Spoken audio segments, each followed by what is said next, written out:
신중호의 신중한 시선 앵커 브리핑을 시작하겠습니다. 간밤에 미 증시는 또 상승세를 이어갔습니다. 가장 중요한 지표였죠. CPI가 발표된 그 영향인데요. 시장이 예상치보다 낮게 나오면서 오늘 저녁에 있을 FOMC에 대한 부담을 줄였습니다. 지표를 보면서 CPI와 향후에 대한 시장 얘기 나눠보도록 하겠습니다. 바로 이 그림을 보면서 얘기를 좀 드려보도록 하겠습니다. 미국의 CPI의 방향성에 대한 차트인데요. 뱅크 오브 아메리카가 만든 차트를 가져와 봤습니다. 보시면 아시겠지만 간밤에 나온 지표가 4%로 나오면서 시장의 예상대로 그리고 가파르게 하락을 하고 있습니다. 11개월째 내려오고 있는 상황인데 공교롭게도 어제 금리는 올랐습니다. 왜 금리가 올랐을까? CPI가 내려가는 방향인데 왜 금리가 올랐을까라는 부분에서는 이 오른쪽에 있는 차트를 잘 보시면 이해가 되실 겁니다. 그러다 보니까 7월에 금리 인상의 가능성은 되려 50에서 60%로 높아졌습니다. 이 제일 위에 있는 부분은 전월 대비 0.5%의 물가가 상승할 때 연말까지 6.4%나 올라버린다라는 부분인데 어제 보시면 0.1%의 전월 대비 상승이었습니다. 그렇다면 대략 한 3에서 4% 사이에 물가가 잡히지 않겠냐.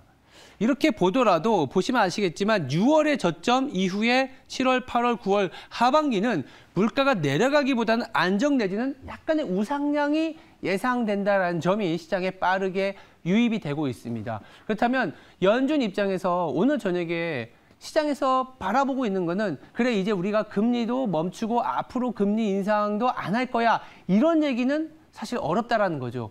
이번에 금리 한번 멈춰주겠지만 하반기 그리고 현재 경제 상황을 보면 당장 금리를 더 멈추기보다는 한 번쯤 내지는 인플레이션을 보면서 금리 결정을 하겠다라는 얘기를 할 수밖에 없습니다.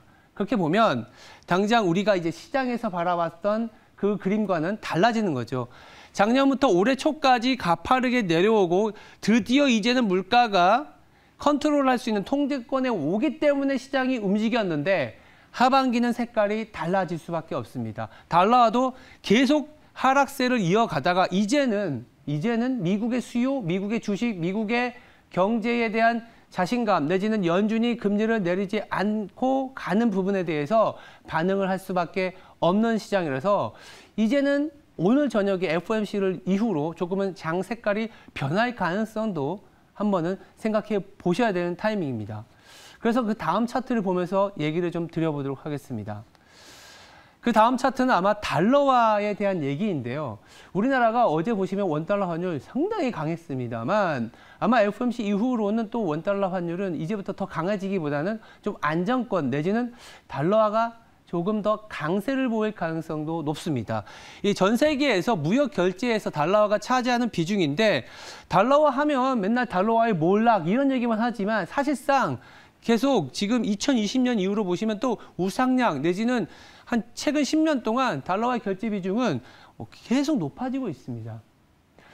거기다가 올해 같은 경우에는 부채 한도 협상 벌써 이제 다 지나간 이슈라고 생각했지만 올해 미국의 재무부가 현금을 마련해야 되는데 당연히 채권을 1조 달러 이상 발행하면서 마련할 수밖에 없는 상황입니다. 그렇다면 달러화에 대한 수요가 높아지겠죠. 그래서 당장은 시장이 굉장히 환호해 왔습니다만 이제부터 장 색깔은 달러화가 환율이 좀 높은 수준에서 우리는 종목을 좀 골라내야 되고 시장 탄력도 2650까지 가파르게 왔지만 이제는 조금 둔화될 가능성도 있습니다. 말씀드린 것처럼 물가가 이제는 더 이상 내려가지 않는 거에 대한 베팅, 그 안에서의 성장이 나오는 종목을 발굴해야 되기 때문에 조금은 시장이 둔화될 수는 있지만 그 안에서 우리는 또 시장이 실적이 나오는 기업으로 더 쏠릴 수 있다. 다만 미국으로의 수출이 조금 더 강한 쪽으로 가야 되지 않겠냐라는 생각에서 말씀을 드리고 있습니다.